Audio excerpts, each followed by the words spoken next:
She went to a wedding with her only son, only to discover her Millionaire CEO Ex is the person marrying her friend. She stood frozen in the doorway of the glass conservatory, her heart slamming against her ribs as the man across the room turned to face her. 7 years. 7 years of silence, of rebuilding, of pretending he no longer existed. And now here he was, standing at the center of her best friend's rehearsal dinner, wearing a tuxedo that probably cost more than her first year of architecture school. Their eyes locked across the crowded room, and she watched the color drain from his face. Marcus. His voice was barely a whisper, but she heard it like a scream. Vivian. She kept her voice steady, though everything inside her was crumbling. What are you doing here? Diana is my best friend. We were college roommates.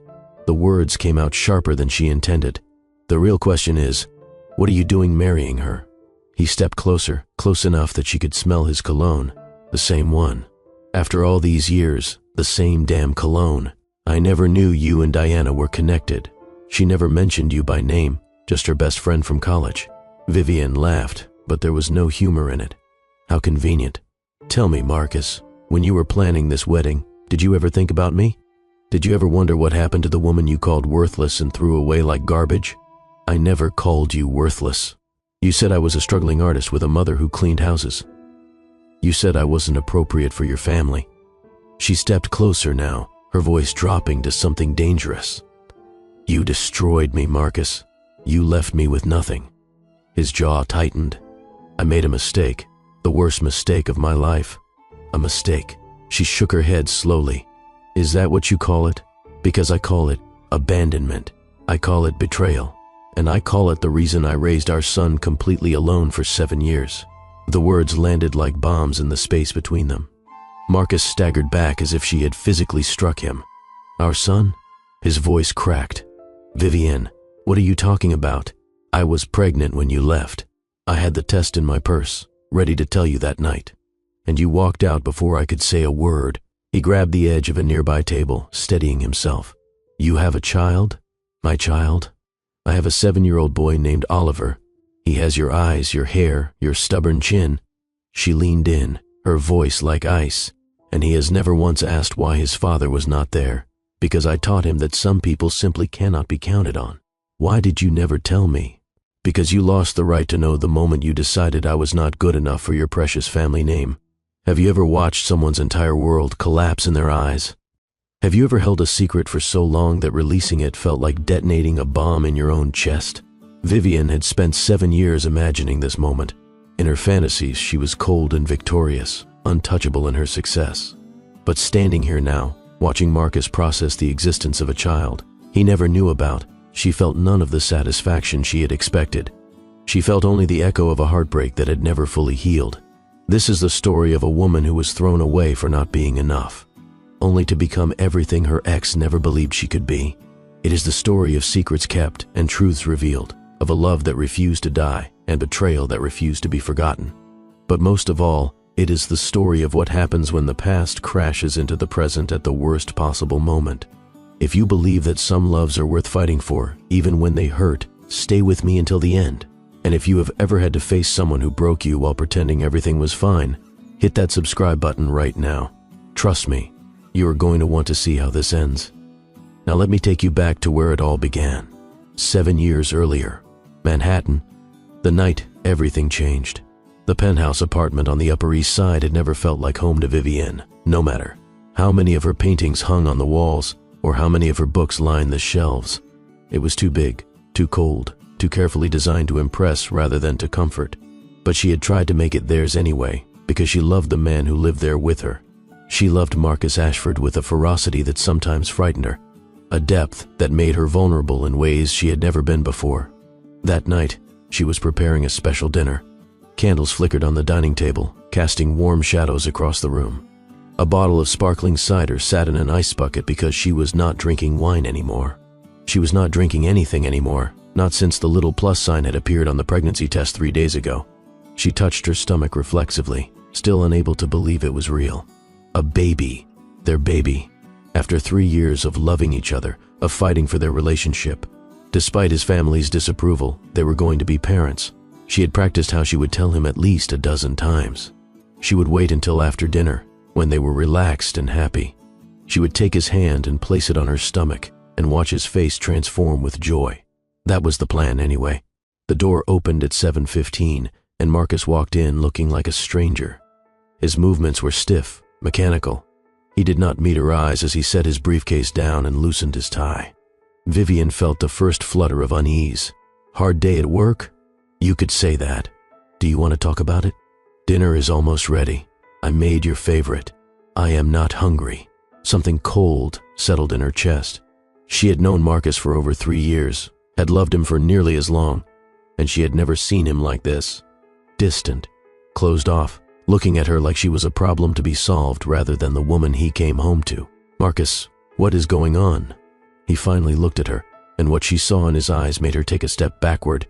There was no warmth there, no love, only a terrible, resolved emptiness. I met with my father today. He gave me an ultimatum. What kind of ultimatum? Marcus walked to the window, staring out at the city lights like they held answers she could not provide. Either I take the CEO position and marry someone appropriate, or I am cut off entirely. No inheritance, no position, no family. Vivian felt the ground shifting beneath her feet. Someone appropriate, meaning someone who is not me. He did not answer, which was answer enough. So, what did you tell him? I told him I would think about it. You told him you would think about it. Her voice rose despite her efforts to stay calm. Marcus, we have been together for 3 years. We have built a life together. I thought we were going to get married. Things are more complicated than I realized. Complicated how? He turned to face her, and the man looking back at her was not the Marcus she knew. This was the Ashford heir, the corporate prince, the dutiful son she had always sensed lurking beneath the surface. My family has been building this company for 4 generations, Vivian. My great-grandfather started with nothing and created an empire. My grandfather expanded it. My father multiplied it. And now it is my turn to carry that legacy forward. I know the history. What does that have to do with us? Everything. Marcus ran a hand through his hair, a gesture of frustration she knew well. My grandmother made it clear. If I choose you, I lose everything. Not just the money, not just the position. Everything. I will be erased from the family entirely. Then let them erase you. We do not need their money. We have each other. He laughed, but it was bitter and hollow. You do not understand. This is not just about money. This is about legacy, purpose, everything I was raised to be. You were raised to be someone who keeps his promises. She stepped toward him, reaching for his hand, but he pulled away.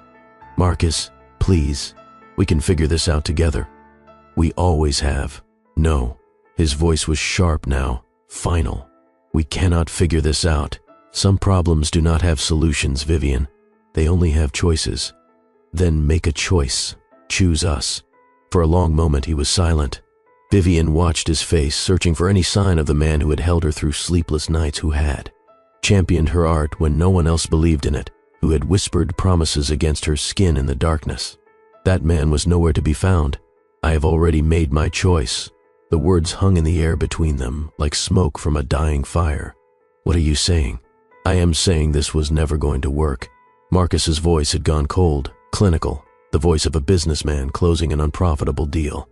We come from different worlds. My family will never accept you. Your mother cleans houses for a living, Vivian. You are a struggling artist with student loans and no connections. You were never going to fit into my life. She stared at him, unable to process what she was hearing. Each word landed like a physical blow, bruising something deep inside her that she did not know could still be hurt. Are you serious right now? I'm being practical. Something I should have been from the beginning. Practical. She laughed, but it came out more like a sob. So the last 3 years were, what? A mistake? An experiment? They were a fantasy, one I indulged in too long. But reality has caught up with us, and reality says that this relationship has no future. Vivian felt something inside her snap. Not her heart. Not yet. Something fiercer. Something that refused to accept what was happening. So I'm just supposed to accept this. Accept that you are throwing away everything we built because your daddy said so. Do not talk about my father like that. Why not?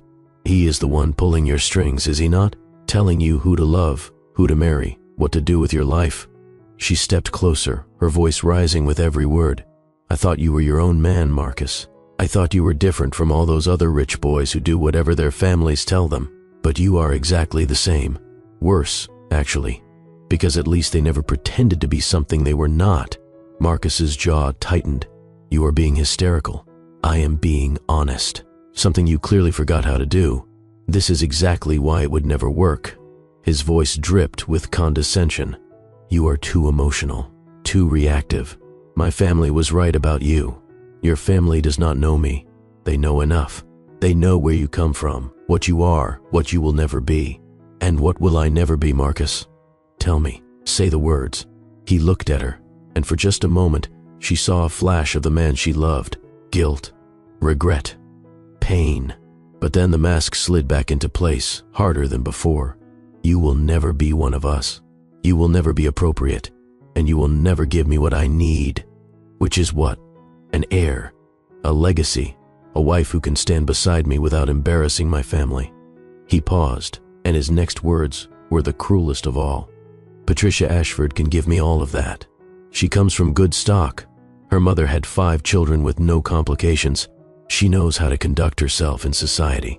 She is everything you are not." Vivian felt the world tilt beneath her feet. Patricia Ashford, his cousin, the woman his grandmother had been pushing on him since the day they met. "You have already chosen her, have you not?" "I have done my due diligence." Due diligence. She pressed her hand against her stomach, feeling the secret growing. There, the secret that would change everything if she told him. But looking at his face, at the cold calculation in his eyes, she knew she could never give him that power over her. "Get out, Vivian. Get out of this apartment. Get out of my life. And do not you dare try to comfort me or apologize or pretend you have any decency left." Marcus straightened his tie, a gesture she had once found endearing. Now it seemed obscene. "I will have my lawyer contact yours tomorrow. I will be generous in the settlement. You will have enough to start over. I do not want your money. You will need it." She laughed, a harsh sound that scraped against her throat. "You think I need anything from you? Watch me build a life that makes yours look empty. Watch me become everything you said I could never be. And when you are sitting in your inherited office with your appropriate wife and your legacy children, remember this moment. Remember that you chose fear over love. And remember that I chose myself." For just a moment, something flickered in his eyes. Doubt, maybe, or regret. But then it was gone, and he was walking toward the door without looking back. "You are a good woman, Vivian. You will find someone who deserves you. I already had. The worst part is, I thought it was you." The door closed behind him with a soft click that felt louder than any slam could have been. Vivian stood alone in the penthouse that had never been her home, surrounded by candles burning for a celebration that would never happen. She touched her stomach again, feeling the weight of a secret she would now carry alone. 20 minutes later, she heard his car start in the garage below. Later, she would learn that he had driven straight to Patricia Ashford's apartment, where he spent the night celebrating their future together. But in that moment, all she knew was that the man she loved had looked her in the eyes, called her nothing, and walked away. And somehow, impossibly, she was going to have to survive. The weeks that followed were a blur of pain and practicality. Vivian moved out of the penthouse before Marcus's lawyers could contact her, taking only what she had brought into the relationship. Her paintings, her books, her clothes. Everything fit into a few boxes and a worn suitcase. She found a tiny studio apartment in Brooklyn, so small she could touch both walls if she stood in the center with her arms outstretched. The bathroom leaked. The heating was unreliable. The view from her only window was a brick wall 6 feet away. She had never loved a place more. Here, she could breathe. Here, she could think. Here, she could figure out what came next. The pregnancy complicated everything. She had no health insurance, no steady income, no family nearby. Her mother, Grace, still lived in Ohio, working double shifts at a cleaning company to pay off medical bills from her own mother's passing. Vivian could not bring herself to add to her burdens, so she did what she had always done. She figured it out herself. She found a job waiting tables at a diner 3 blocks from her apartment. The hours were brutal and the pay was terrible, but the owner did not ask questions about her growing stomach. She enrolled in community college night classes, starting the prerequisites she would need to pursue. Architecture, the dream she had put on hold for Marcus and his promises of a future together. The pregnancy progressed in isolation. She went to prenatal appointments alone, sat in waiting rooms surrounded by couples, and answered questions about her partner with a tight smile and the same rehearsed answer: "He is not in the picture." Nobody ever asked why. At 4 months, she felt the first flutter of movement. At 5 months, the ultrasound revealed 3 heartbeats instead of 1. "Triplets," the technician said, unable to hide her surprise. "Do you have family support? This is going to be a high-risk pregnancy." Vivian stared at the screen, at the 3 tiny forms that had taken up residence inside her, and felt the first real terror since the night Marcus left. "I will figure it out," she said. It became her mantra. "I will figure it out." She said it when her morning sickness lasted all day. She said it when her ankles swelled so badly she could barely stand for her shifts. She said it when her doctor put her on bed rest at 7 months and she had to quit her job. She called her mother then, not because she wanted to, but because she had no other choice. Grace Hartwell arrived in Brooklyn 2 days later with a single suitcase and a determination that matched her daughter's. "You should have called me sooner," she said, taking in the cramped apartment with its leaking bathroom and unreliable heat. "I did not want to burden you." "Burden me?" Grace pulled her daughter into her arms, holding her as tightly as she dared. "You are my child. You will never be a burden. Now tell me everything." So Vivian told her, about Marcus, about his cruelty, about the pregnancy he would never know about. Grace listened without judgment, without "I told you so," without anything except the fierce love of a mother who would burn the world down for her daughter. "We are going to get through this," Grace said when the story was finished. "You and me and these babies. We are going to build something beautiful out of this wreckage. And someday, that man is going to realize what he lost. But by then, you will not care anymore, because you will have everything that actually matters." Oliver, James, and Lily were born 6 weeks early, tiny and fierce and screaming with life. Vivian named them herself, choosing names that had no connection to Marcus or his family. Oliver for her grandfather, the only man who had ever shown her what unconditional love looked like. James for her mother's maiden name, a tribute to the woman who had dropped everything to help her. Lily for the flowers that had been blooming outside her hospital window when she heard their first cries. The early weeks were a haze of exhaustion and terror. 3 premature babies meant 3 sets of feeding schedules, 3 tiny bodies that needed constant monitoring, 3 fragile lives depending entirely on her. Grace took over the night shifts, walking the floor with whichever baby was crying while Vivian caught a few hours of sleep. They developed a system, a routine, a way of surviving that left no room for anything except the basics. Feed the babies, change the babies, hold the babies, sleep when possible, eat when remembered. Vivian returned to her classes 3 months after giving birth, leaving the triplets with Grace during her night classes and studying during their naps. She worked part-time at a coffee shop, then an accounting office, then a small architecture firm that let her bring the babies when childcare fell through. She was exhausted all the time. Her hair was perpetually unwashed. She could not remember the last time she had worn clothes that did not have some form of baby fluid on them. But she was also determined in a way she had never been before. Every accomplishment was fuel. Every grade, every promotion, every small victory became proof that Marcus had been wrong about her. She was not just appropriate. She was extraordinary, and she would spend the rest of her life proving it. By the time the triplets were 2, Vivian had finished her undergraduate degree. By the time they were 4, she had completed her architecture license. By the time they were 6, she had launched Hartwell Architecture from a basement office with 1 client and a second-hand desk. The breakthrough came when she was 32, a competition to design a community center in a neighborhood that had been neglected for decades. Vivian threw herself into the project, creating something that was beautiful and functional and deeply connected to the community it would serve. She won. The Hartwell Community Center was featured in architectural magazines, praised for its innovative design and its commitment to the people it served. More clients followed. Then more. Then more. By the time the triplets were 7, Hartwell Architecture was worth $2.3 million. Vivian had won multiple design awards. Her name appeared in trade publications and industry blogs. She had built exactly what she had promised Marcus she would build, a life that made his look empty. But the sweetest part of her success was not the money or the recognition. It was the 3 children she came home to every night. Oliver, serious and brilliant, with his father's analytical mind and his grandmother's tender heart. James, born second but natural leader, already talking about starting his own business. Lily, the youngest by 4 minutes, artistic and fierce and protective of her brothers.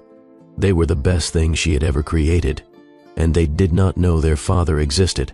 Vivian had made that choice deliberately, not out of spite, though there was some of that, not out of revenge, though that was there too, but mostly out of protection.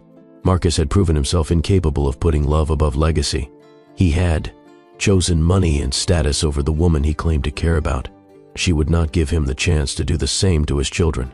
So Oliver, James, and Lily grew up knowing only that their father could not be part of their lives, that it was not their fault, that some people simply were not able to love the way they deserved to be loved.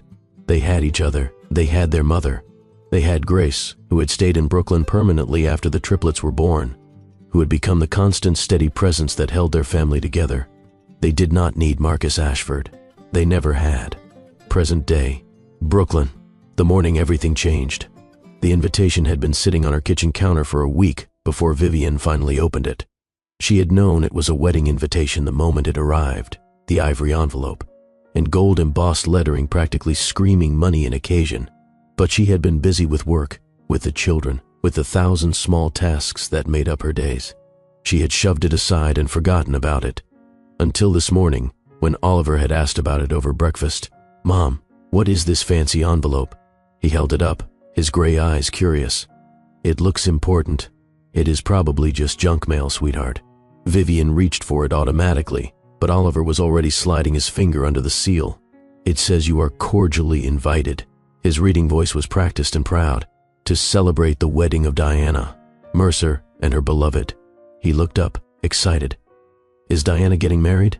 The Diana who sends us Christmas cookies every year?" Vivian's heart clenched.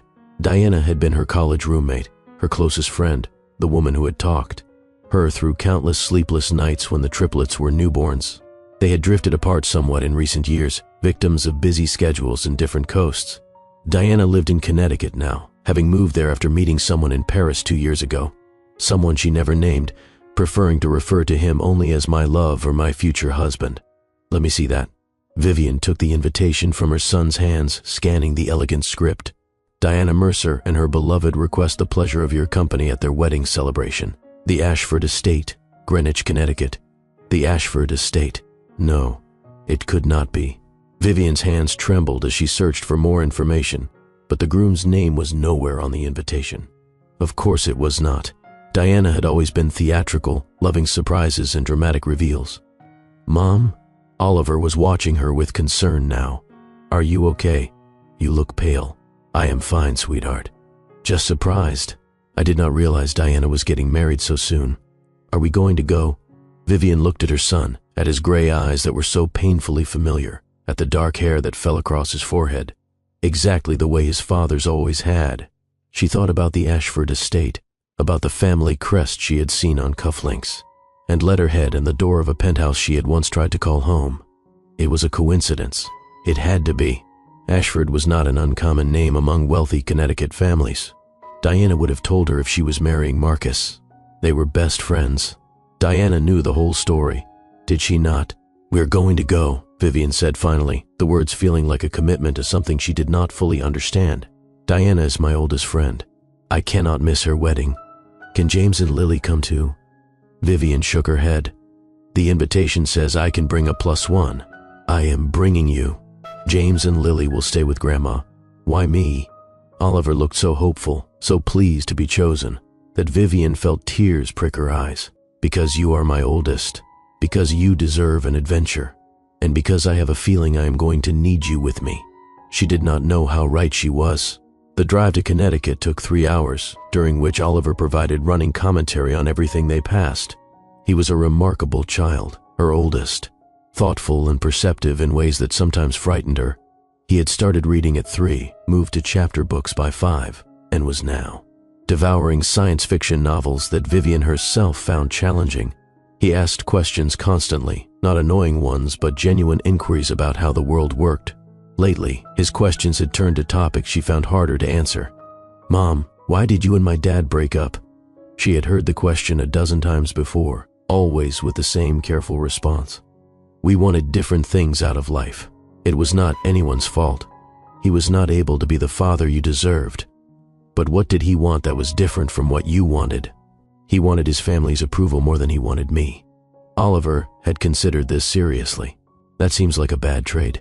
Yes, Vivian had managed to smile. It does. Now, as they turned onto the winding road that led to the Ashford estate, Oliver pressed his face against the window in amazement. Mom, this place is like a castle. Is Diana really getting married here? It belongs to her fiancé's family. He must be really rich. I suppose he is. The gates appeared ahead of them, massive iron structures flanked by stone pillars. A security guard checked their invitation and waved them through, and Vivian felt her stomach clench as they drove up the tree-lined lane. The estate unfolded before them like something out of a fairy tale. Manicured lawns stretched in every direction. Gardens exploded with color despite the autumn chill. And at the center of it all stood the house itself, a massive Georgian mansion that seemed to grow organically out of the landscape. Vivian had seen this house before. In magazines, in Marcus's family photos, in her nightmares. But she was here now. There was no turning back. Mrs. Hartwell? A young man in a crisp uniform opened her door. Welcome to the Ashford estate. The name hit her like a physical blow, confirming what she had desperately hoped was not true. Thank you, she managed, her voice steady despite the earthquake in her chest. Oliver scrambled out of the car behind her, his eyes wide. Mom, look at the fountains. And there are actual swans. Swans. I see them, sweetheart. Her voice sounded strange to her own ears. Distant, disconnected from the panic rising in her throat. It could still be a coincidence. The Ashford family was large, sprawling. There was no reason to assume that Diana's fiancé was Marcus specifically. Maybe it was a brother, a cousin, anyone else. But even as she told herself this, she knew it was a lie. Diana had described her fiancé in their rare phone conversations. Brilliant, driven, a CEO who worked too much but loved her completely. A man who had been hurt before but was ready to try again. A man who sounded exactly like the one Vivian had spent 7 years trying to forget. Vivi. Diana's voice rang across the courtyard, and suddenly her friend was rushing toward her in a flutter of silk and excitement. She looked radiant, glowing with the particular light of a woman about to marry the love of her life. You made it. Diana pulled her into a tight embrace. I am so glad you are here. I could not get married without my best friend. I would not miss it for the world. The words were automatic, meaningless, buying time while Vivian tried to figure out what to do. And this must be Oliver. Diana knelt to his level, her eyes sparkling. I have heard so much about you. Your mother says you are quite the reader. I finished the entire Harry Potter series in 2 weeks, Oliver announced proudly. A speed reader. Very impressive. Diana straightened and took Vivian's arm, pulling her toward the house. Come on, I will show you to your room. You have just enough time to rest before the rehearsal dinner tonight. Diana, wait. Vivian planted her feet, forcing her friend to stop. I need to ask you something. Of course. What is it? Your fiancé. You have never told me his name. Diana laughed, delighted by what she perceived as Vivian's impatience. I know. I have been impossibly mysterious. It is just that I wanted you to meet him in person, to see how wonderful he is before you knew all the details. She squeezed Vivian's arm affectionately. You will adore him, Vivi. He is kind and thoughtful, nothing like those cold businessmen you always warned me about. The irony of those words hit Vivian like a slap. Diana, please, just tell me his name. Something in her voice must have registered, because Diana's smile faltered slightly. His name is Marcus Ashford. Why? Do you know him? The world tilted on its axis. Vivian heard a rushing sound in her ears, felt the blood drain from her face, watched Diana's expression shift from happiness to concern. She felt Oliver's hand slip into hers, small and warm and anchoring her to reality. Mom? His voice seemed to come from very far away. Are you okay? I am fine, sweetheart. She forced the words out through numb lips. I just need a moment. Vivi, what is going on? Diana stepped closer, her brow furrowed. You look like you have seen a ghost. In a way, she had. The ghost of her past. The ghost of the man who had destroyed her. The ghost of everything she had spent 7 years trying to bury. We should get settled, Vivian said, her voice steadier now though her hands still trembled. "We can talk later. This is your weekend, Diana. Your celebration, but clearly something is wrong." "Nothing is wrong." The lie tasted like ash in her mouth. "I am just overwhelmed by how beautiful everything is. Show us to our room?" Diana studied her for a long moment, suspicion flickering in her eyes. But then she nodded, accepting the deflection. "Of course. Follow me." As they walked into the house, Oliver tugged on Vivian's hand. "Mom, you know the man Diana is marrying, do you not?" She looked down at her son, at those gray eyes that were about to meet their mirror image, and felt her heart break all over again. "Yes, sweetheart, I know him. From before I was born, yes. Is he a bad person?" Vivian considered the question carefully. She had spent 7 years telling herself that Marcus was evil, that he was cruel, that he was incapable of love or growth or redemption. But the truth was more complicated than that. "He made choices that hurt me very badly," she said finally. "But I do not know what kind of person he is now. Are you scared to see him?" "A little." Oliver squeezed her hand tighter. "I will protect you." Despite everything, Vivian smiled. "I know you will." The guest suite they had been assigned was larger than her entire Brooklyn apartment. Oliver immediately began exploring, opening closets and testing the mattress, and exclaiming over the marble bathroom with its soaking tub. Vivian stood at the window, staring out at the gardens below and trying to think. She could leave, make an excuse about a work emergency, grab Oliver and flee before anyone was the wiser. Diana would be hurt, but she would understand eventually, and Vivian would never have to face Marcus again. But even as she considered it, she knew she would not do it. Running had never been her style. She had rebuilt her entire life on the foundation of facing hard things, head on, of proving that she was stronger than anyone expected. Besides, Diana deserved better than a friend who abandoned her on her wedding weekend. No, she would stay. She would smile and be gracious and get through this weekend with her dignity intact. She would show Marcus that he had not broken her, that she had thrived without him, that she was better off than she had ever been when they were together. And then she would go home and never think about him again. That was the plan, anyway. "Mom, there is a lady walking in the garden." Oliver pressed his nose against the window. "She looks really old, but also kind of scary." Vivian joined him at the window and felt her stomach drop. Even from this distance, she recognized Eleanor Ashford, the matriarch, the woman who had orchestrated Marcus's ultimatum, the woman who had looked at Vivian like she was dirt tracked in on an expensive carpet. Eleanor was looking up at their window, and even across the distance, Vivian could see her studying Oliver with unsettling intensity. "Come away from the window, sweetheart." Vivian pulled her son back gently. "Why do you not take a bath before dinner? The tub in there is almost big enough to swim in." "Okay." But Oliver lingered, looking at her with those perceptive eyes. "Mom, are you going to be all right tonight?" "I am going to be fine. I have faced harder things than a rehearsal dinner." "Like what?" "Like raising 3 children alone. Like starting a company from nothing. Like learning to trust myself again after someone tried to convince me I was worthless." Oliver considered this. "That does sound harder than a dinner party. Much harder." She kissed his forehead. "Now go get cleaned up. We have to look our best tonight, because we want to impress people, because we want to show them who we really are. And who we are is pretty impressive, if I do say so myself." Oliver grinned, his father's smile on his young face. "Yeah, we are pretty awesome." After he had disappeared into the bathroom, Vivian sat on the edge of the bed and let herself feel the fear she had been suppressing all day. In a few hours, she would walk into a room and face the man who had broken her heart. She would have to smile and make small talk and pretend that seeing him did not feel like ripping open a wound that had never fully healed. But she would do it, not because she was brave, though she was, not because she was strong, though she was that too, but because her son was watching, and she would never let him see her fall apart.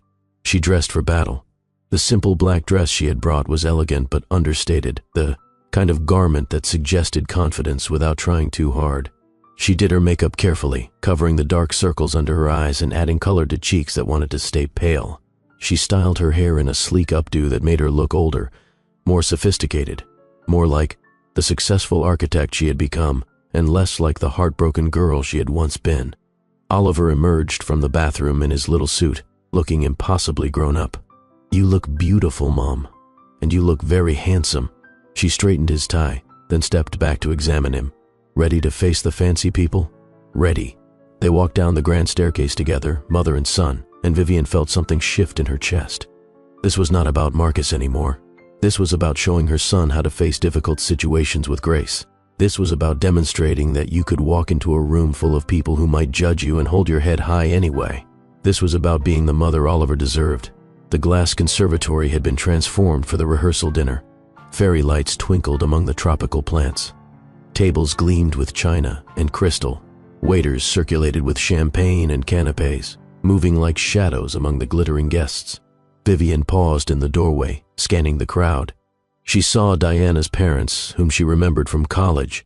She saw faces that might have been Ashford relatives, all with the same patrician features and expensive clothes. She saw Eleanor Ashford holding court in a corner, surrounded by sycophants. And then she saw him. He stood at the center of the room like gravity itself had arranged the gathering around him. His dark hair was threaded with silver now, and lines marked the corners of his eyes. But he was unmistakably Marcus, her Marcus, the man she had loved more than she had ever loved anyone except her children. He was laughing at something someone had said, and the sound hit her like a physical blow. She remembered that laugh, the way it had once made her feel like she was the funniest, most brilliant person in the room. She remembered how it sounded in the darkness of their bedroom, in the quiet moments when they were just two people who loved each other. She remembered how it had stopped in those final weeks, how the laughter had drained out of their relationship like water from a cracked vessel, leaving behind only silence and distance and the terrible certainty that something was ending. "Mom," Oliver's hand tightened in hers. "You are squeezing too hard." "Sorry, sweetheart." She loosened her grip, forcing herself to breathe. "Let us go find Diana." They made it 3 steps into the room before Marcus turned. Their eyes met across the crowded space, and Vivian watched everything she was feeling reflected in his face. Shock, recognition, pain, longing, regret. The color drained from his cheeks, and for a moment, he looked like a man who had just seen a ghost. Perhaps he had. "Excuse me." She heard him say it to the people around him, watched him extract himself from the conversation with the practiced ease of someone accustomed to working a room. Then he was moving toward her, cutting through the crowd with focused intensity. Every step he took felt like a countdown to an explosion. Vivian.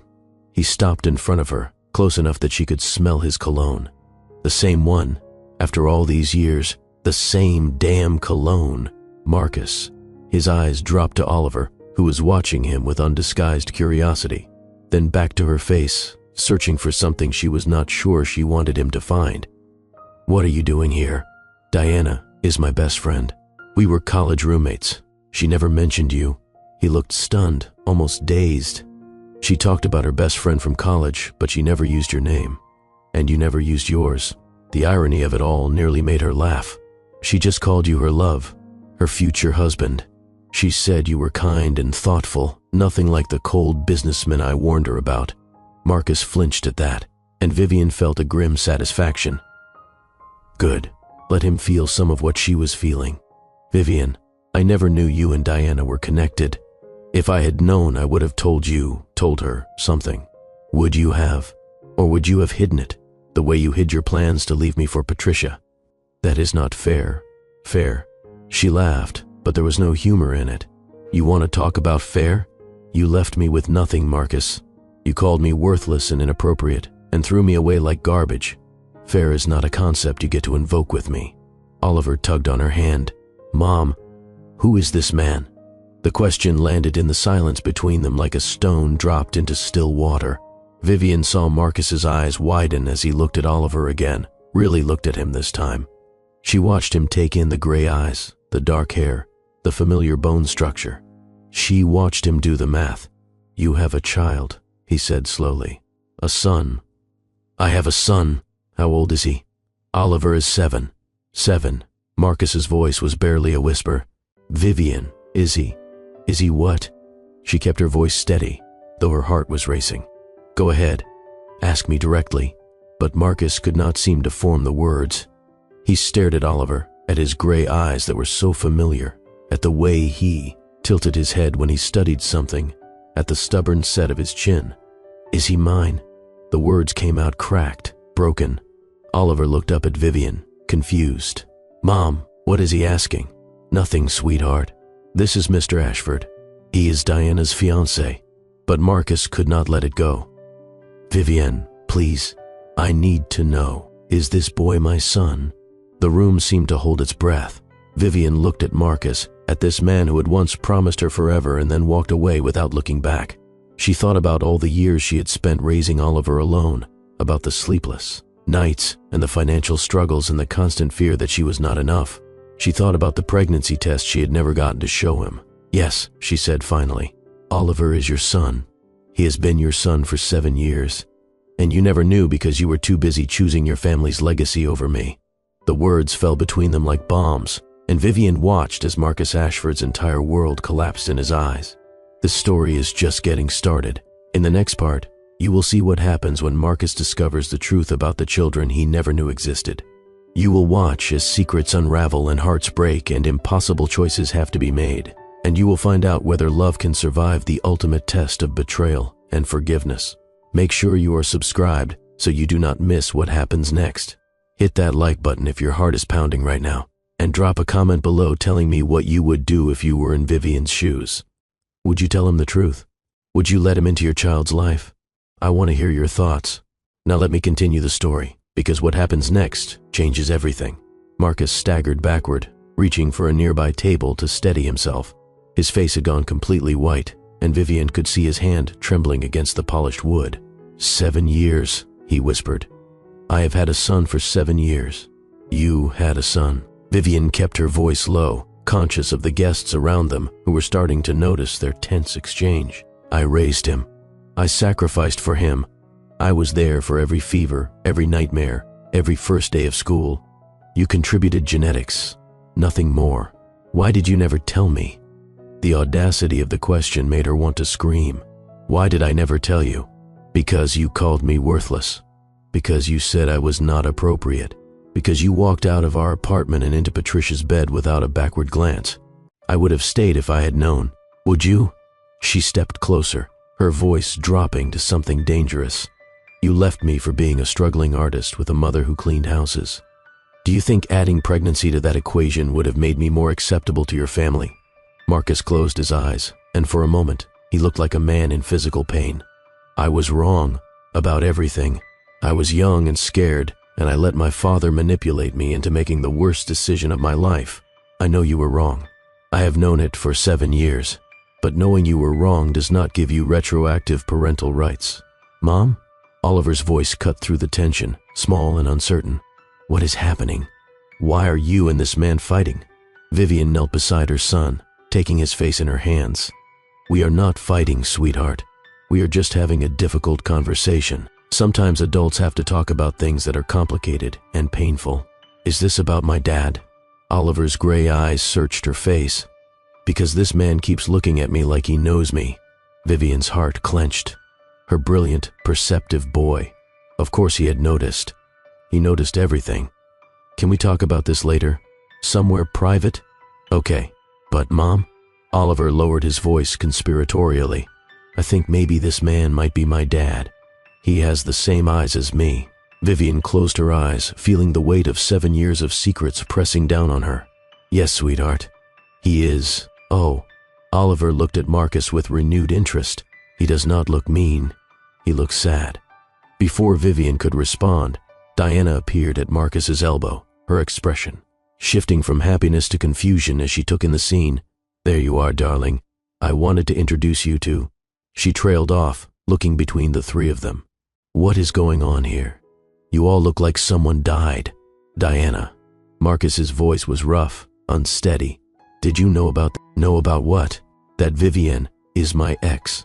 That I have a son." The silence that followed was deafening.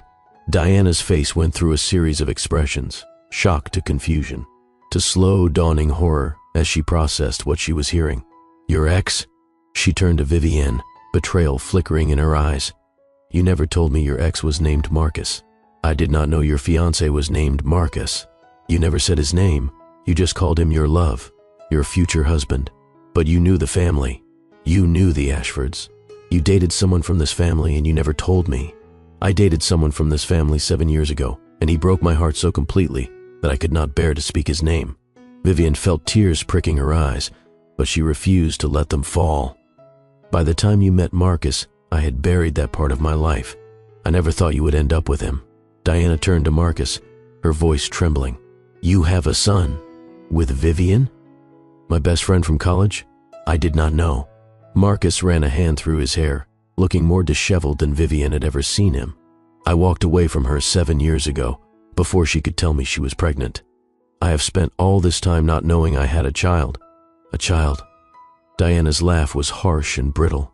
You have a child with a woman who has been my best friend for 15 years. And neither of you thought to mention this? I did not know who your fiancé was. Vivian stepped toward her friend, desperate to make her understand. Diana, I would never have kept this from you if I had known. You have to believe me. I do not know what to believe right now. Diana's eyes were bright with unshed tears. I'm supposed to marry this man tomorrow, and now you are telling me he has a child with you? Diana, sweetheart. Marcus reached for her hand, but she pulled away. This does not change anything between us, does it not? Diana's voice rose, drawing the attention of nearby guests. You have a 7-year-old son you never told me about. How is that not supposed to change things? I did not know he existed until 5 minutes ago, and the woman you fathered him with is standing right here at our rehearsal dinner, as my guest, as my best friend. She laughed again, that same brittle sound. God, this is like something out of a soap opera. Vivian watched her friend spiral, feeling helpless and guilty and angry all at once. This was not her fault. None of this was her fault, but somehow she was the one standing in the wreckage, watching relationships crumble around her. Diana, I am so sorry. The words felt inadequate, but they were all she had. I never wanted this to happen. I never wanted to hurt you. Hurt me. Diana's eyes were wild now. You destroyed everything. In the space of 5 minutes, you have destroyed my entire wedding. I did not destroy anything. Vivian felt her own anger rising. I walked into this room not knowing that your fiancé was my ex. You never told me his name. He never told you about me. This is not my fault. It is someone's fault. Diana spun toward Marcus. Why did you never tell me about her? Marcus's silence was damning. He looked from Diana to Vivian to Oliver, who was watching the entire scene with wide, frightened eyes. Because I was ashamed, he said finally. Because what I did to her was unforgivable, and I did not want you to know what kind of man I used to be. What kind of man were you? Diana's voice had gone quiet, dangerous. Marcus glanced at Vivian, and she saw something in his eyes she had never expected to see again. Genuine shame. I was the kind of man who left the woman I loved because my family told me to.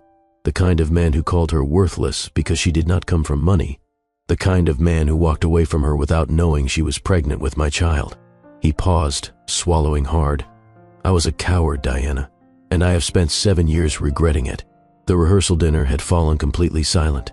Every guest was watching the drama unfold, champagne glasses frozen, halfway to lips, conversations abandoned in favor of the spectacle. Diana looked at Vivian, then at Marcus, then at Oliver, who was still, clinging to his mother's hand with a confused expression on his face. I need some air, she said finally. Her voice was flat now, emotionless in a way that frightened Vivian more than the anger had. We will talk about this tomorrow. Diana, wait. Marcus stepped toward her, but she held up a hand to stop him. Do not follow me. Do not try to fix this right now. I need time to think. She walked out of the conservatory without looking back, and the silence she left behind was suffocating. Marcus turned to Vivian, his expression a mixture of devastation and desperate hope. We need to talk. We have nothing to talk about. We have a son. That is something to talk about. Oliver is my son. Mine. You gave up any claim to him when you walked out that door 7 years ago. I did not know about him. Would it have mattered? Vivian pulled Oliver closer, shielding him from the intensity of Marcus's gaze. You left me because I was not appropriate. Because my mother cleaned houses. Because I did not fit into your precious family's vision of who you should be with. Do you think a pregnancy would have changed that? Do you think your father would have suddenly accepted me if I had told you I was carrying your child?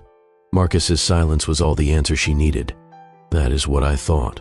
She took a deep breath, steadying herself. I raised Oliver alone. I built a career from nothing.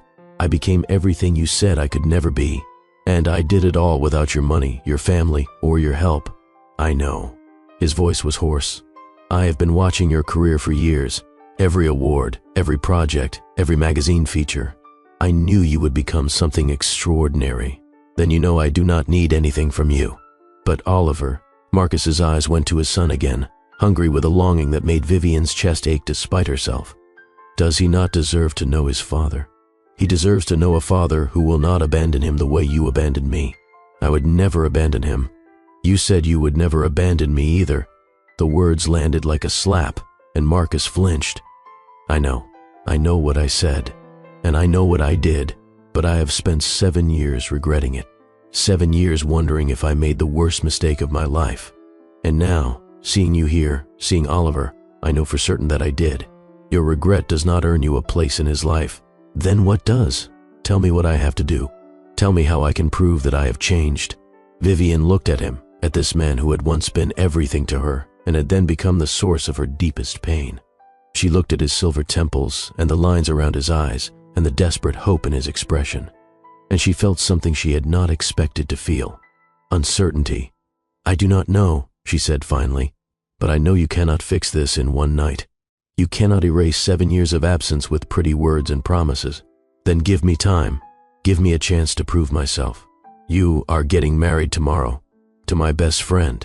Marcus's jaw tightened. "Diana and I need to talk. Whatever happens tomorrow, I cannot stand at that altar knowing you are in the audience with our son. I cannot make vows to one woman while everything in me is pulled toward another. Do not you dare." Vivian's voice shook with sudden fury. "Do not you dare use me as an excuse to break Diana's heart. If you do not want to marry her, be honest about why. Do not hide behind me and Oliver. I am not hiding. I am finally telling the truth. The truth is that you are a coward who is afraid of commitment. You were afraid 7 years ago when you ran from me, and you are afraid now. I am not running now. I am standing right here, telling you that I want to try again. Try what again? Our relationship? You destroyed that. Then let me rebuild it. Let me earn back your trust." Vivian laughed, a harsh sound that made Oliver press closer to her side. "Trust? You want to talk about trust? You broke mine in the most fundamental way possible. You looked me in the eye and told me I was not good enough for you. You chose your family's money over our love. And now you want me to trust you again? I want the chance to prove I'm worth trusting." "Mom," Oliver's voice was small but steady. "Can I ask him a question?" Vivian hesitated, every protective instinct screaming at her to grab her son and run. But Oliver was looking up at her with those gray eyes, his father's eyes, and she could not deny him this. "One question." Oliver stepped forward, squaring his shoulders like he was preparing for battle. "If you are my dad, why did you leave my mom?" Marcus knelt so he was at eye level with his son, and Vivian saw tears glistening in his eyes. "Because I made a terrible mistake. I was scared, and I listened to people who told me your mother was not good enough for me. But they were wrong. She's the most amazing person I have ever known, and leaving her was the worst thing I have ever done." "Did you know about me?" "No. I only found out tonight." "Would you have stayed if you knew?" Marcus hesitated, and Vivian held her breath. This was the moment of truth. This was where he would either lie to make himself look better, or tell the painful reality. "I do not know," Marcus said finally. "I would like to think I would have, but I was a different person then. A worse person. I was so worried about what my family thought that I forgot what really mattered. What really matters. Love. Family. The people who stick by you when things are hard." Marcus's voice cracked. "Your mother understood that. I did not, but I have learned." Oliver considered this with the serious expression that reminded Vivian so much of Marcus himself.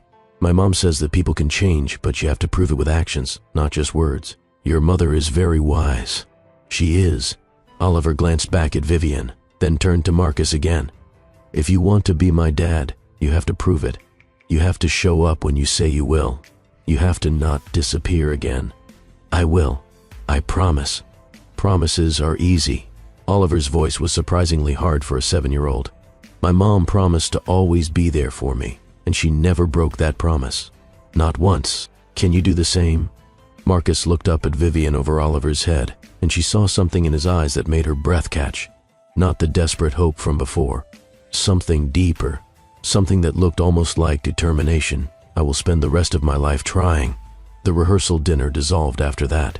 Guests dispersed in whispers and scandalized glances, and Vivian retreated to her room with Oliver, feeling like she had just survived a battle.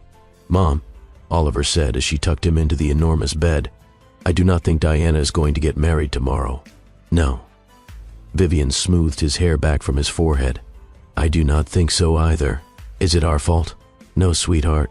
It is not our fault. Sometimes grown-ups make decisions that have consequences they could not predict. Marcus chose not to tell Diana about me. Diana chose not to tell me about Marcus. Those choices created this situation, not us. But you are sad." Vivian sighed, sitting on the edge of the bed. "I'm a lot of things right now. Sad, confused, angry, scared, but I am also proud." "Proud of what?" "Proud of you." Vivian leaned down and kissed his forehead. "You were so brave tonight. You asked him exactly the right questions. I wanted to know if he was going to be like the dads in stories who come back and then leave again. And what do you think?" "I think he wants to stay." Oliver's gray eyes were serious. "But wanting is not the same as doing." "No, it is not." "Mom, will you let him try?" Vivian was quiet for a long moment, thinking about everything that had happened, about Marcus's face when he had learned about Oliver, about the way Diana had looked at her before walking out, about the uncertain future that stretched before them all. "I do not know yet, but I promise you this. Whatever happens, I will make sure you are protected. You will never be hurt because of choices that adults made." Oliver nodded, satisfied. "I love you, Mom." "I love you too, sweetheart. More than anything in the world." After Oliver fell asleep, Vivian stood at the window again, looking out at the estate grounds below. Somewhere in this massive house, Diana was crying. Somewhere, Marcus was probably pacing. And somewhere, Eleanor Ashford was no doubt planning her next move. Tomorrow was supposed to be a wedding. Now, Vivian had no idea what it would be, but she knew one thing for certain. Whatever happened next, she would face it the same way she had faced everything else in her life. Head high, heart guarded, and ready to fight for what mattered most. The morning arrived with cruel brightness, sunlight streaming through the windows of the guest suite like the universe was mocking the chaos of the night before. Vivian had barely slept. Every time she closed her eyes, she saw Marcus's face when he learned about Oliver. She saw Diana's expression shifting from joy to devastation. She saw her son asking questions that no 7-year-old should have to ask. Oliver was still sleeping, his small body curled beneath the expensive sheets, his dark hair spread across the pillow. In sleep, he looked so much like his father that it made Vivian's chest ache. She stood at the window, watching the wedding preparations continue below as if nothing had happened. Workers erected a massive white tent in the garden. Florists arranged enormous displays of roses and peonies. Caterers bustled between buildings carrying trays and linens. Did they know? Had word spread through the staff about what had happened at the rehearsal dinner?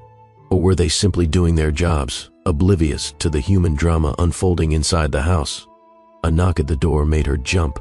She crossed the room quickly, not wanting to wake Oliver, and opened it to find Eleanor Ashford standing in the hallway. The matriarch looked older than Vivian remembered, her once imperious posture, slightly stooped, her silver hair thinner than it had been 7 years ago, but her eyes were still sharp, still assessing, still seeing everything. "Mrs. Ashford." Vivian's voice was carefully neutral. "Miss Hartwell. Or is it Mrs. now?" "It is still Miss." "I see." Eleanor's gaze drifted past Vivian into the room, seeking something.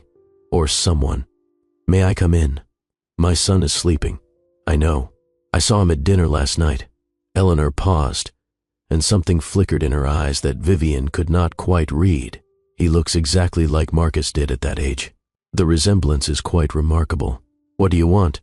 "To speak with you. Privately, if possible." Vivian hesitated. Every instinct told her to refuse, to close the door in this woman's face the way she had wanted to close it 7 years ago. But curiosity won out over caution. "There is a sitting room down the hall. We can talk there." They walked in silence, two women with a complicated history that had never actually included a direct conversation. Eleanor had made her disapproval of Vivian known through Marcus, through Richard, through the elaborate social machinery of the Ashford family. But they had never spoken one-on-one. The sitting room was empty at this early hour. furnished with antiques that probably cost more than Vivian's entire apartment. She stood by the window rather than sitting, unwilling to make herself comfortable in this woman's presence. "Say what you came to say." Eleanor settled into a wingback chair, arranging her silk robe with practiced elegance. "I owe you an apology." The words were so unexpected that Vivian actually laughed. "I am sorry." "Did you just say you owe me an apology?" "I did." "For what specifically?" "For convincing your son to leave me? For calling me inappropriate? For making it clear that I would never be welcome in your family? For all of it." Eleanor's voice was quiet, stripped of the arrogance Vivian remembered. "And for the consequences that followed. Consequences I did not know about until last night." "You mean Oliver?" "Yes, I mean my great-grandson, whom I should have known for 7 years, whom I would have known if my son and grandson had not followed my terrible advice." Vivian studied the old woman, looking for signs of manipulation or insincerity, but all she saw was fatigue and regret. "Why are you telling me this now?" "Because I am old, Miss Hartwell, older than I ever expected to be. And I have spent the last decade watching my family crumble despite all my efforts to control it." Eleanor's hands trembled slightly in her lap. "Richard is dead. Heart attack, 5 years ago. Marcus has been miserable ever since he left you, though he tried to hide it. And now he is about to marry a woman he does not love, all because I convinced him that love was less important than legacy." "You convinced him?" "I told him that you were not suitable, that your background made you unacceptable, that the Ashford name required a certain caliber of spouse." Eleanor closed her eyes briefly. "I was protecting our family, or so I believed, but I was actually destroying it." Vivian felt something shift in her chest. Not forgiveness, not yet, but perhaps the beginning of understanding. "Why did you care so much about my background?" "Because I came from nothing too." The admission hung in the air between them. "You did not know that, did you?" Eleanor's smile was bitter. "The great Eleanor Ashford, matriarch of one of the oldest families in Connecticut. I was born Eleanor Murphy, daughter of a factory worker and a seamstress. I married into this family and spent 60 years trying to prove I belonged. Then why would you reject me for the same thing?" "Because I was afraid." Eleanor's voice cracked slightly. "Afraid that if Marcus married someone like you, someone from nothing, the family would see that I was nothing too, that everything I had built would crumble. So you sacrificed my happiness for your insecurity." "Yes, and I am sorrier than I can ever express." Vivian walked to the window, needing distance from the intensity of this conversation. Outside, the wedding preparations continued. A string quartet was setting up. Beneath the tent, guests were beginning to emerge from the house in their finery. "Diana is supposed to get married today." "I know. Did you know about me when Marcus started dating her?" "No, he never spoke of you. He buried that part of his life so deeply that I did not even know he had been in a serious relationship before Patricia." "Patricia." The name still had the power to sting. "The woman you chose for him. The woman I suggested, whom he dated for 2 years before realizing he could not force himself to love her. Whom he left, despite my objections, because he said he would rather be alone than married to someone he did not truly want." Vivian turned back to face Eleanor. "And Diana?" "Diana came later, after Patricia, after years of Marcus throwing himself into work and avoiding any real connection." Eleanor sighed. "He met her in Paris at some charity event. She was bright and vivacious and completely unlike anyone he had dated before. I think he hoped she could make him forget me." "Yes, but it did not work, did it? He saw you last night, and everything he had been running from caught up with him. That is not my fault.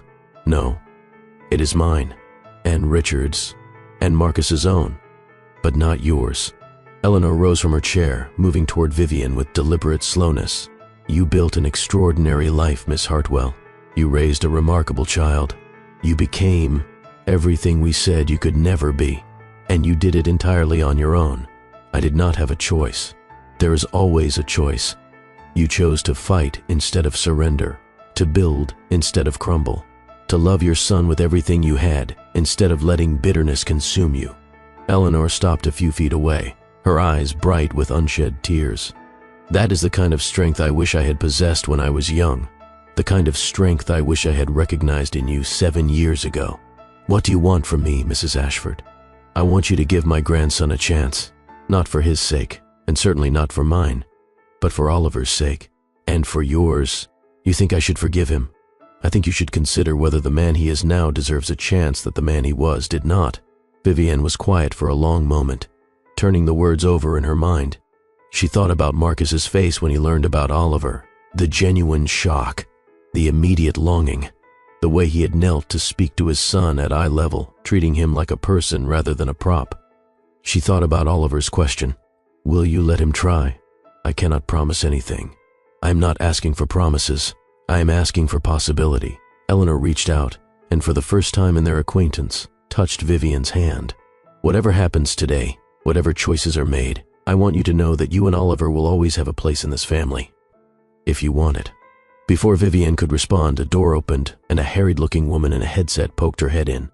"Mrs. Ashford, we need you in the bridal suite." "There is a situation." Eleanor's expression shifted immediately to concern. "What kind of situation?" "Miss Mercer is asking for you. She seems quite upset."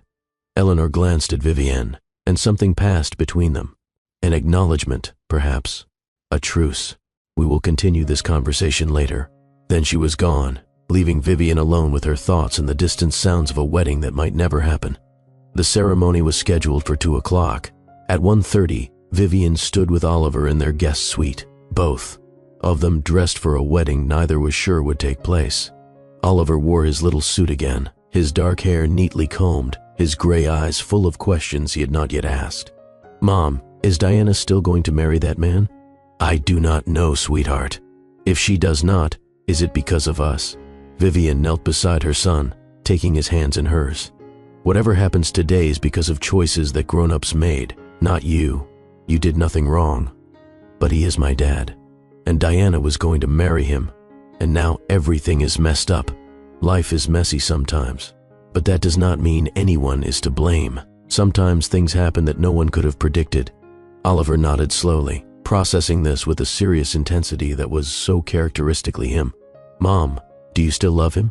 The question caught her off guard. "What?" "Marcus, my dad. Do you still love him?"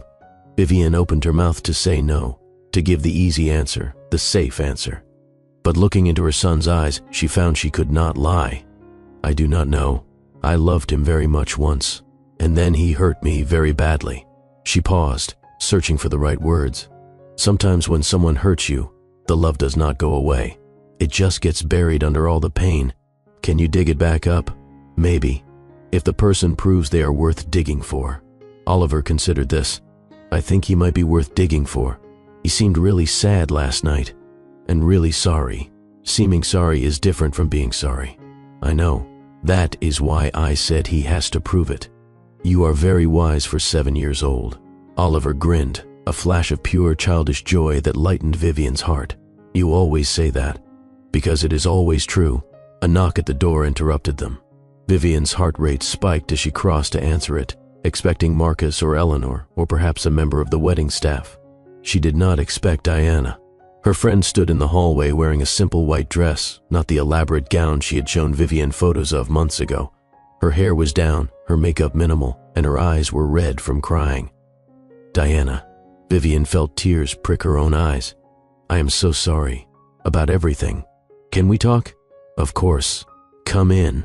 Diana stepped into the room, her gaze falling immediately on Oliver. He watched her with the wariness of a child who sensed adult drama he did not fully understand. "Hi, Oliver," Diana said softly. "Do you remember me? You are the lady who sends us Christmas cookies." "That is right." She managed a small smile. "Would you mind giving your mom and me a few minutes alone? There is a really nice garden right outside this window. Maybe you could explore it?" Oliver looked at Vivienne for permission, and she nodded. "Stay where I can see you from the window." "Okay." After he had gone, Diana sank onto the edge of the bed, looking more exhausted than Vivienne had ever seen her. "I could not sleep last night. Neither could I. I kept thinking about everything. About Marcus, about you, about the fact that my best friend had a child with the man I was supposed to marry, and I never knew."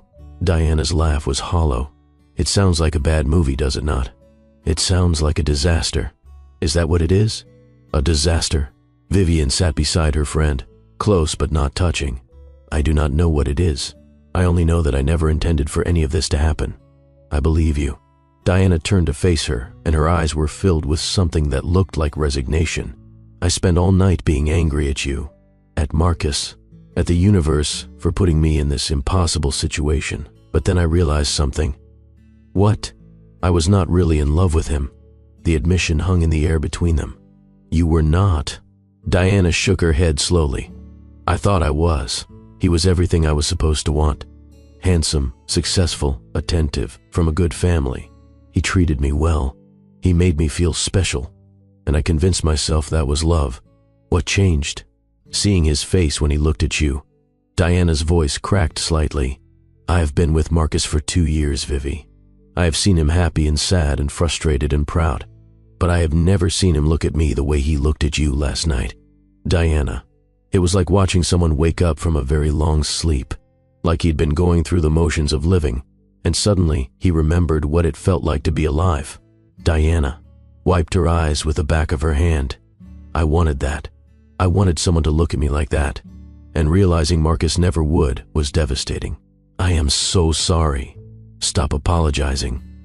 Diana reached out and took Vivian's hand. This is not your fault. It is not even really Marcus's fault. We were both trying to build something out of convenience rather than passion. I wanted the security of a wealthy husband. He wanted to move on from a past he could not forget. We were using each other. That does not make it hurt less. No, but it makes it easier to walk away. Vivian stared at her friend. Walk away? I am not going to marry him. Diana, I already told him this morning. He did not fight me on it. I think he was relieved, honestly. Diana managed a watery smile, which should probably hurt my feelings, but mostly I just feel free. What are you going to do now? I do not know. Travel, maybe. Figure out what I actually want instead of what I am supposed to want. Diana squeezed Vivian's hand. And maybe, if you can forgive me for never telling you about Marcus, we can still be friends? There is nothing to forgive. You did not know. Neither did you. Diana paused, her expression growing more serious. But Vivi, I need to tell you something. About Marcus. What about him? He loves you. Still, after all these years. I know what he said last night. It is more than what he said. It is what he did not say. All those times I asked about his past, about previous relationships, he would get this distant look in his eyes and change the subject. I thought he was just private, but now I realize he was protecting something, protecting the memory of you. That does not mean I should trust him. No, it does not. But it does mean something. Diana stood up, smoothing her simple white dress. I'm going to go tell the guests that the wedding is off, and then I'm going to eat an obscene amount of wedding cake and cry for about 3 hours. Diana, what? Thank you for being gracious about this, for not hating me. I could never hate you, Vivi. You are my best friend, even when your ex-fiancé shows up to ruin my wedding. Diana paused at the door, looking back with something like mischief in her eyes. Besides, I expect to be the maid of honor at your wedding. Whenever it happens, I am not marrying Marcus. Maybe not, but never is a very long time. Then she was gone, and Vivienne was left staring at the closed door, wondering how everything had gotten so complicated. The announcement spread through the estate like wildfire. Vivian watched from her window as guests emerged from the tent in confused clusters, their expensive outfits suddenly purposeless. She saw Eleanor Ashford addressing a group of older relatives, her posture straight and composed, despite what must have been intense humiliation. She saw Diana's parents huddled together, looking shell-shocked, and she saw Marcus. He stood alone at the edge of the garden, his tuxedo slightly disheveled, his hands in his pockets. He was not looking at the chaos around him. He was looking up at her window. Their eyes met across the distance, and Vivian felt something crack inside her. Not her anger, not exactly, more like the wall she had built to contain it. Mom, look. Oliver pressed his nose against the glass beside her. That man is staring at you. I know. Is he sad because Diana is not marrying him? I think he is relieved, actually. Then why does he look so sad? Because there are different kinds of sadness. Vivian wrapped her arm around her son's shoulders. Sometimes you can be relieved about one thing and sad about another at the same time. That sounds confusing. Growing up is confusing, Is that why adults are always so serious? That is exactly why. Oliver was quiet for a moment, watching Marcus through the window. Mom, I think maybe we should talk to him. Why? Because he looks lonely, and because I have a lot of questions. Vivian hesitated. She had spent 7 years building a life that did not include Marcus Ashford. She had worked incredibly hard to give Oliver stability, consistency, a home that was not dependent on anyone else's choices. Letting Marcus into their lives now felt like a risk she was not sure she was willing to take. But looking at her son's face, at the curiosity and cautious hope in his gray eyes, she realized that this decision was not hers alone to make. What kind of questions? About where he has been, what he does for work, if he likes to read. Oliver paused. If he ever thought about me. Those are good questions. I know. Oliver looked up at her with a serious expression that always made him seem older than his years. I think I deserve answers. You do. So can we talk to him? Vivian took a deep breath, feeling the weight of 7 years of anger and hurt and survival pressing down on her shoulders. Then she let it go. Not all of it. Not yet. But enough to open the door a crack. Yes, we can talk to him. They found Marcus in the garden, still standing in the same spot where Vivian had seen him from the window. He turned when he heard them approach, and his face went through a series of emotions so quickly that Vivian could barely track them. Relief, hope, fear, gratitude. You came, he said simply. Oliver wanted to talk to you. Vivian kept her voice neutral. He has questions. Marcus looked at his son, and something in his expression softened in a way that made Vivian's chest ache. I will answer any question you want to ask. Oliver stepped forward, squaring his small shoulders with the confidence of a child who had been raised to believe his voice mattered. Why did you leave my mom? Marcus crouched down so he was at Oliver's eye level, just as he had done the night before. Because I was scared and stupid, and I listened to people who told me she was not good enough for me. Was she not good enough? She was too good for me. I just could not see it at the time. Oliver nodded, processing this. Did you know about me? No, I found out last night. Would you have stayed if you knew? I do not know. Marcus's voice was raw with honesty. I want to say yes, but I was a different person then, a worse person. What is different now? Everything. I have spent 7 years regretting my choices, learning how to be better, trying to become someone who deserves a second chance. Oliver considered this carefully. My mom says actions are more important than words. Your mom is right. So what are you going to do? Marcus looked up at Vivian, then back at Oliver. Whatever she will let me do, whatever earns her trust, that could take a long time. I have time. Oliver was quiet for a moment, and Vivian watched him with a mixture of pride and anxiety. Her brilliant boy was navigating a situation no child should have to navigate. And he was doing it with grace and wisdom far beyond his years. I have more questions, Oliver said finally. Ask me anything. What is your favorite book? The question seemed to catch Marcus off guard. He blinked, then smiled. A genuine smile that transformed his entire face. When I was your age, it was anything by Jules Verne. Now it is probably Moby Dick, though that is not exactly light reading. I like Jules Verne too. Oliver's eyes lit up with recognition. Journey to the Center of the Earth is my favorite. That was mine too. Really? Really? Marcus's voice was thick with emotion. I must have read it 100 times when I was 7. Mom got me a first edition for my birthday last year. It is in a special case in my room because it is really old. That sounds amazing. I would love to see it sometime. Oliver glanced back at Vivian, seeking permission. Maybe you could come to our apartment. Mom makes really good pasta. Vivian felt tears threatening and blinked them back. She was watching her son invite his father into their life, watching him build a bridge that she had spent 7 years refusing to construct.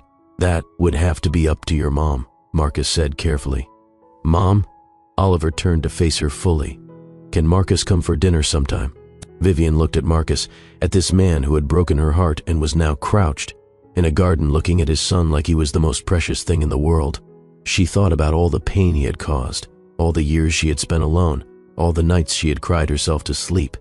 And then she thought about what Diana had said. Never is a very long time. One dinner, she said finally. That is all I can promise. Marcus's face broke into an expression of pure relief. That is more than I deserve. Yes, it is. He stood up, and for a moment they simply looked at each other. Two people with a history so complicated that it seemed impossible to untangle. Two people who had loved each other once and destroyed that love through fear and pride and terrible choices. "Vivian," Marcus said quietly, "I know I have not earned the right to say this, but I need you to know that I never stopped loving you. Even when I was with other people, even when I was trying to move on, some part of me was always yours. Words are easy. I know. That is why I am going to show you, every day, for as long as it takes. And if it takes forever, then I will spend forever trying." Oliver tugged on Vivian's hand. "Mom, I am hungry. Can we get some of that wedding cake Diana mentioned?" Despite everything, Vivian laughed. "Yes, sweetheart, we can get cake." As they walked toward the tent where the elaborate wedding feast sat untouched, Marcus fell into step beside them. Not pushing, not presuming, just present. It was a start. What would you do in Vivian's position? Would you give Marcus another chance, or would the past be too painful to overcome? Let me know in the comments, because I genuinely want to hear your thoughts on this. And if you are invested in seeing how this story ends, make sure you hit that subscribe button and the notification bell so you do not miss what happens next.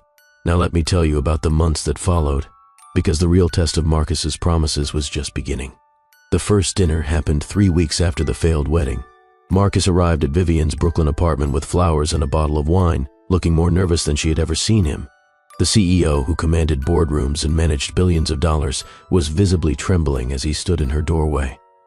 "You found it okay," she said, stepping aside to let him in. "I may have driven past twice before finding parking." He looked around her modest apartment with an expression she could not quite read. "This is nice. It is small. It is a home. That is different from nice." Oliver appeared from his bedroom, his face bright with excitement. "You came. I said I would. Mom says people do not always do what they say. Your mom is right, but I am trying to be someone who keeps his promises." The dinner was awkward at first, stilted conversations and long silences. But Oliver kept asking questions, his natural curiosity breaking through the tension, and slowly the atmosphere began to thaw. Marcus told Oliver about his company, about the technology they developed, about the challenges of running a business. Oliver listened with rapt attention, occasionally interjecting with observations that made Marcus's eyes widen with surprise. "He is brilliant," Marcus said to Vivian while Oliver was in the bathroom. "Like scary brilliant. He gets it from me. I do not doubt it." After dinner, Oliver showed Marcus his room, his books, his drawings, his collection of rocks from various places they had visited. Marcus examined each item with the focused attention of someone who understood that these things mattered. "This is my project for the science fair," Oliver explained, pointing to a complicated structure made of popsicle sticks and string. "It is a bridge that can hold 50 pounds. Did you design it yourself?" "Mom helped with the math, but the idea was mine. It is incredible work." Marcus crouched beside the structure, studying it from different angles. "The engineering is really solid." "You think so?" "I know so. I work with engineers every day. This is better than some of their early prototypes." Oliver beamed with pride, and Vivian felt something shift in her chest. Watching her son connect with his father was painful and beautiful in equal measure. When it was time for Marcus to leave, Oliver hugged him without hesitation. "You will come back, right? If your mom says it is okay." Oliver looked at Vivian with pleading eyes. "Mom?" She hesitated, every protective instinct warring with something new, something that looked dangerously like hope. "He can come back." Marcus's smile was like sunrise after a very long night. The dinners became weekly, then twice weekly. Marcus showed up consistently, never canceling, never arriving late, never giving Vivian any reason to doubt his commitment. He helped Oliver with homework, attended his soccer games, took him to museums on weekends when Vivian was working. He did not push. He did not pressure. He simply showed up, again and again, proving through actions what his words could never convey. 3 months after the failed wedding, Oliver got sick. It was not serious, just a bad flu, but his fever spiked in the middle of the night.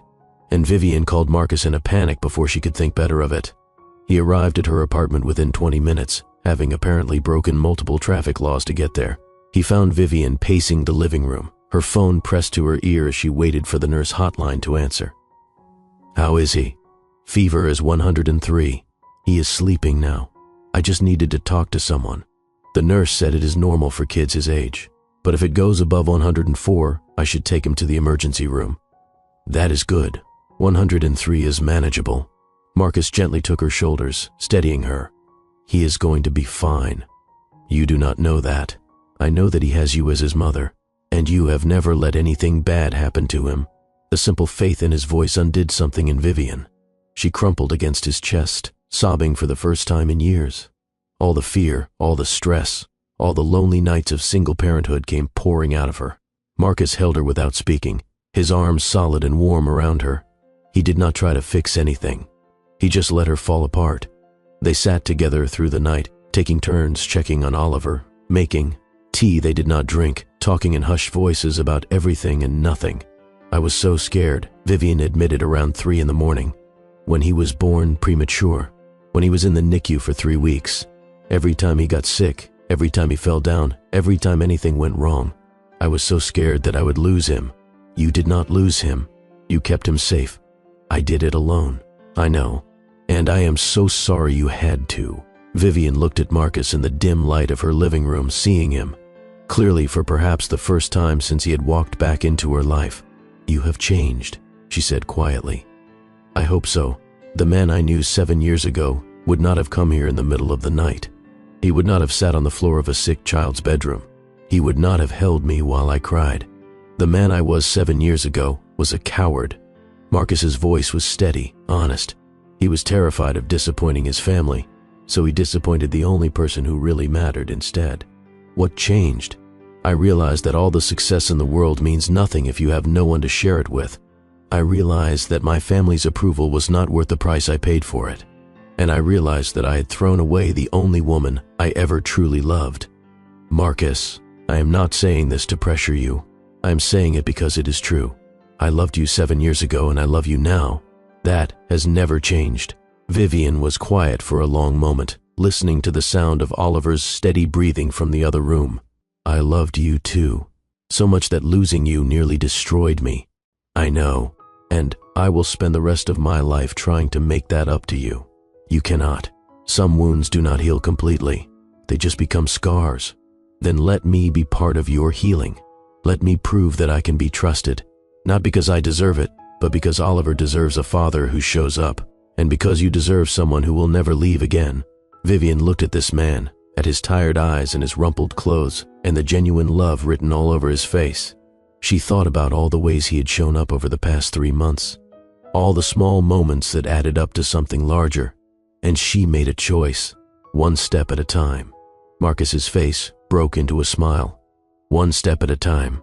6 months after the failed wedding, Vivian stood on the rooftop of her Brooklyn apartment building, looking out at the city lights. Marcus stood beside her, close but not touching.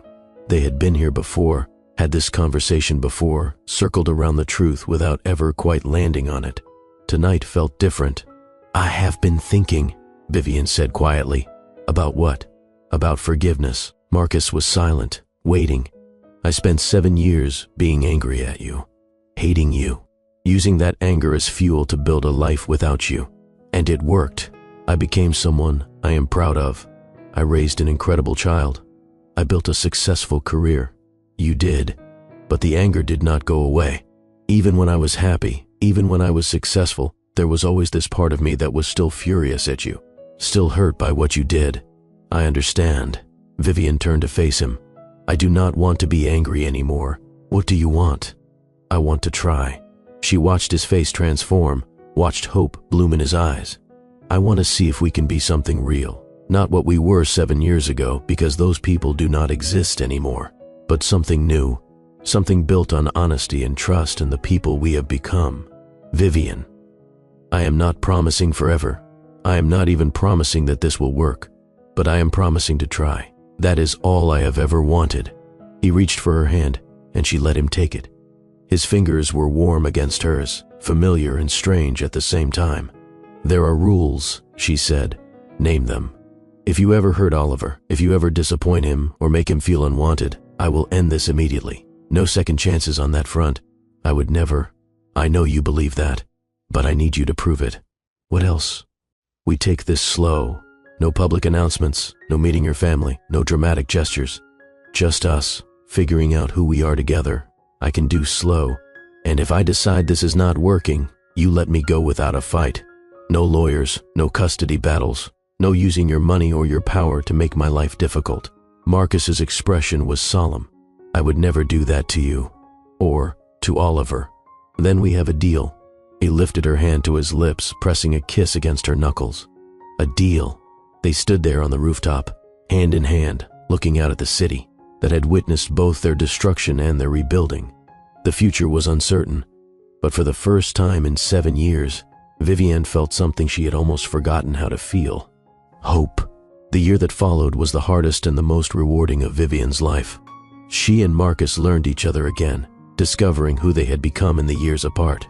He was steadier now, more grounded. She was stronger, more confident in her worth.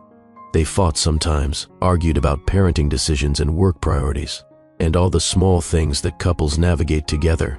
But they also laughed, and talked for hours about everything and nothing, and built a foundation that felt solid in a way their first relationship never had. Oliver thrived. Watching his parents fall in love was like watching a garden bloom. He asked questions, demanded explanations, insisted on being part of decisions that affected him. And both Vivienne and Marcus made sure he always felt heard. Diana called every few weeks, updating them on her travels and her search for what she really wanted. She had found herself in Portugal, teaching English to local children and discovering a passion for education she had never known she possessed.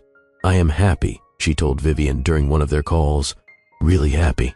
Not performing happiness for other people, but actually feeling it. I am glad. And you? Are you happy? Vivienne looked across the room at Marcus, who was helping Oliver build a model rocket at the kitchen table. Both of them wore matching expressions of concentration, their dark heads bent together over the instructions. Yes, I think I finally am. Eleanor Ashford became an unexpected ally.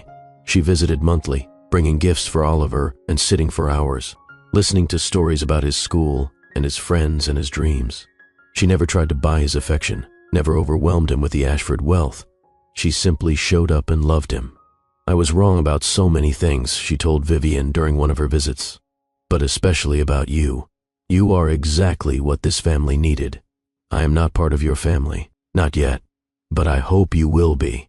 The proposal happened on a Tuesday, not a romantic Tuesday, not a special occasion Tuesday, just a regular, ordinary Tuesday when Oliver was at school and Vivienne was reviewing blueprints at her office, and Marcus showed up unexpectedly with coffee and a nervous expression.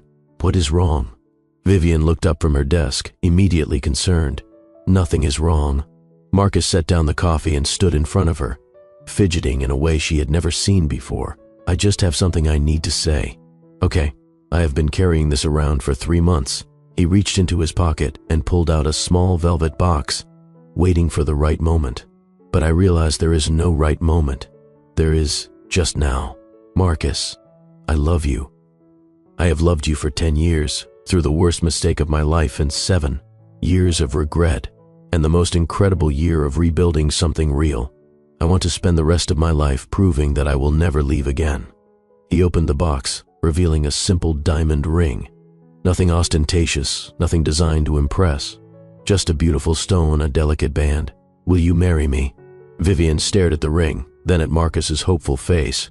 She thought about everything they had been through, the pain and the healing and the slow, steady work of building trust.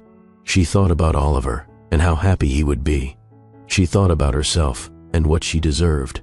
Yes, Marcus's face broke into the most radiant smile she had ever seen. Yes, yes, 1,000 times yes. He slid the ring onto her finger and it fit perfectly. Then he pulled her into his arms and kissed her, and Vivienne felt the last of her walls crumble into dust.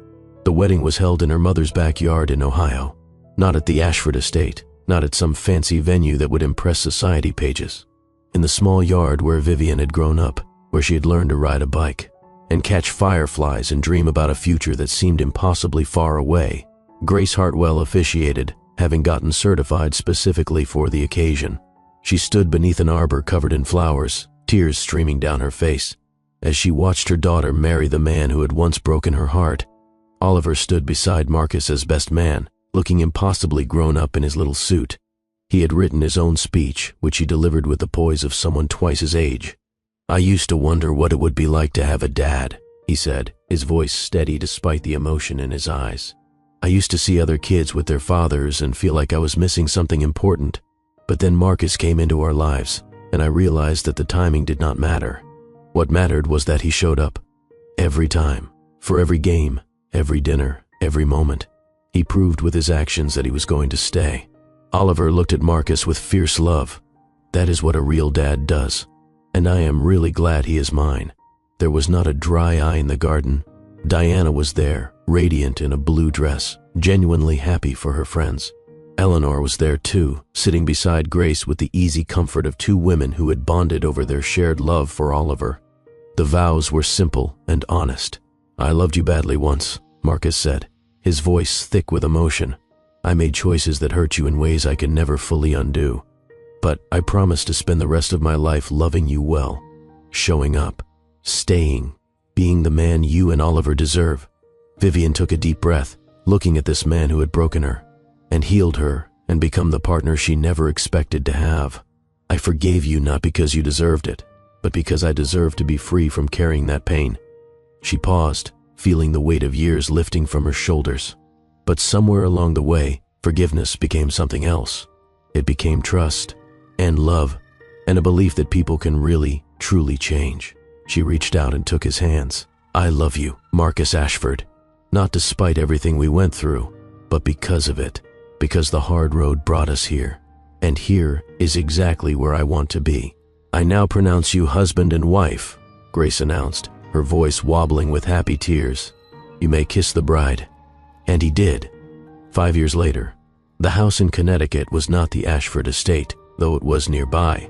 Marcus and Vivian had chosen it together, a rambling Victorian with plenty of room for a growing family and enough land for Oliver to build his increasingly elaborate engineering projects. Grace Eleanor Ashford was 3 years old now, named for both grandmothers who had helped shape the family she was. Born into, she had her mother's dark hair and her father's gray eyes and a personality that was entirely her own. Oliver was 12, already talking about college and career plans with the focused intensity of someone who knew exactly what he wanted. He had inherited his father's head for business and his mother's artistic eye, and he was constantly sketching designs for buildings and companies and futures that seemed impossibly bright. Marcus had transformed Ashford Industries, shifting its focus towards sustainable technology and ethical business practices. He worked fewer hours now, having learned the hard way that success meant nothing without people to share it with. Vivian's firm had gone international, but she had stepped back from day-to-day operations to spend more time with her family. She still took on select projects, still created beautiful buildings that changed communities, but she had learned to balance ambition with presence. They were not perfect. No family is. They argued about homework and bedtimes and screen time. They navigated the challenges of blending two very different family backgrounds. They made mistakes and apologized and tried to do better. But they did it together. On the 5th anniversary of their wedding, Marcus and Vivian sat on their porch, watching the sun set over their Connecticut property. Inside, Oliver was reading to his little sister, his patient voice drifting through the open windows. "Do you ever think about how different things could have been?" Vivian asked quietly. "Every day." Marcus took her hand, lacing his fingers through hers. "I think about the 7 years I missed, the moments I will never get back, the pain I caused. And I'm grateful for every day I have now. Every morning I wake up with you beside me. Every bedtime story, every argument about whose turn it is to do dishes." He lifted her hand to his lips. "I almost lost everything, Vivian. You, Oliver, the chance to be part of something real. I will never take it for granted. Neither will I." They sat in comfortable silence, watching the colors change across the sky. Mom, Dad, Oliver appeared in the doorway, his little sister balanced on his hip. "Gracie says it is time for cake." "It is always time for cake according to Gracie," Vivian laughed. "She is a very smart girl," Marcus said solemnly. He rose and took his daughter from Oliver's arms, settling her against his chest. She wrapped her small arms around his neck, completely secure in his love. Vivian watched them, her heart so full it ached. She thought about the woman she had been 7 years ago, standing in a fancy apartment with a pregnancy test in her purse and a heart full of dreams that were about to be shattered. She thought about the years of struggle and survival and slow rebuilding. She thought about the wedding she had dreaded attending and how it had become the turning point that led to everything she had now. Some stories end where they begin, she realized. With love, despite everything. With second chances that are not deserved, but are given anyway. With the understanding that people can grow and change and become worthy of the trust they once betrayed. This was that kind of story. If you have stayed with me until the end, then you understand what this story was really about. It was not just about romance or drama or billionaires and their secrets. It was about something deeper, something that matters. It was about the courage it takes to try again after you have been broken. It was about the patience required to earn back trust through actions, not just words. It was about the wisdom to recognize that the person who hurt you might also be the person who teaches you what love really means. And it was about the strength to forgive, not because someone deserves it, but because you deserve to be free from the weight of carrying that pain. If this story touched your heart, I need you to do something for me. Hit that like button if you believe in second chances. Subscribe if you want more stories about love that refuses to give up. Share this with someone who needs to believe that their story is not over yet. And drop a comment below telling me what you think. Have you ever forgiven someone who hurt you deeply? What happened? I read every single comment, and I want to hear your story. Because here is the truth I have learned from telling these stories. The greatest gift is not loving someone who is perfect. It is choosing to love someone who has learned from being wrong. And sometimes, the path back to each other is longer than the path that first brought you together. But it is the journey that makes the destination worth reaching. Until next time, remember that every ending is just a new beginning in disguise. And remember that you are worthy of a love that shows up every time, no matter what.